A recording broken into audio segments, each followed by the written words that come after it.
Salut, c'est Soso et Coco. Donc on se retrouve pour une nouvelle vidéo. Donc nous allons petit élevage de poules d'ornement. On va commencer par les sabelles poutres. Donc ici nous avons un coq millefleur citronné qui est en train de picorer. Donc très joli spécimen. Nous avons la poule là, ici, là, qui se cache. Donc un autre coq en millefleur. Une poule porcelaine qui est derrière, donc nous en possédons deux, mais il y en a une qui est en train de couver. Et une poule sabelle bleue. Mais elle a pris un peu de blanc, donc du coup maintenant elle est cailloutée blanc. Donc elles ont une petite gamelle avec du sable pour broyer leurs aliments. Car les poules n'ont pas de dents. Des petites gamelles avec de l'eau. Comme... excusez-moi, je la trouve pas. Là, ici, là. Donc elles ont un grand perchoir. Donc tout là. Elles affectionnent énormément. Donc excusez-moi, elles sont nourries au blé. Donc, comme nous voyons là. C'est très facile à s'en procurer. C'est un aliment très simple. Comme vous voyez là, il en rangette. Elles aiment énormément ça. Elles aiment les restes de table. Donc comme ici on peut le voir, là c'est un potiron et un potimarron. Donc elles adorent ça. Si vous n'avez pas d'herbe comme moi ici, parce que vu qu'on est en hiver, il y a très peu d'herbe dans mon parc, et ben vous pouvez leur en couper. Comme j'ai fait ici, là ça fait quelques jours que j'en ai coupé. Vous pouvez leur en couper, leur donner. Elles affectionneront énormément. Donc il va vous donner quelques conseils sur ce que vous pouvez leur donner en reste de table.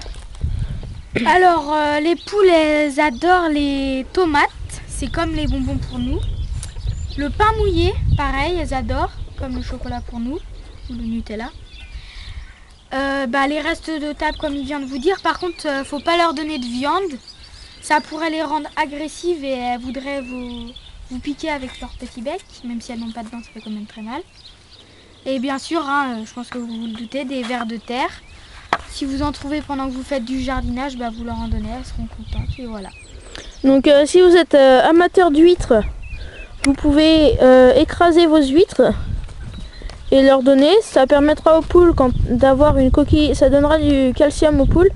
Et du coup, la coquille de leurs œufs seront beaucoup plus... elle sera plus dure. Donc ce qui est bien mieux. Donc voilà, le sable j'ai déjà dit. Évitez donc surtout pas leur donner de coquilles d'œufs ou vous la broyez en vraiment tout petits morceaux pour pas qu'elles reconnaissent que c'est de la coquille d'œuf. Autrement elles pourraient manger leurs propres œufs.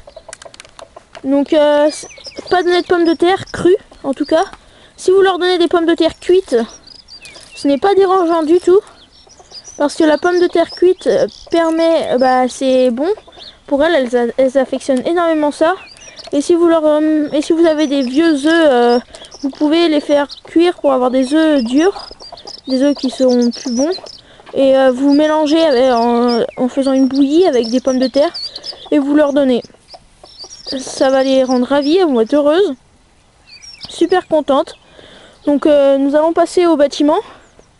Donc au poulailler, comme vous pouvez le voir ici, excusez-moi pour le zoom, ici un poulailler, très gros poulailler, avec des perchoirs à l'intérieur, une petite trappe là dans le coin pour ouvrir, une grande porte d'accès bien sûr pour nous, ici la petite trappe,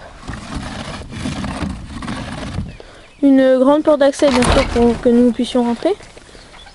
Donc plus tard nous allons acquérir des poules de race Yandot. Donc ici là pour le moment nous avons de jeunes sabelles potes et quelques poulets que nous allons manger. Là c'est un agrénoir trémie que j'ai, donc qui est suspendu à la poutre.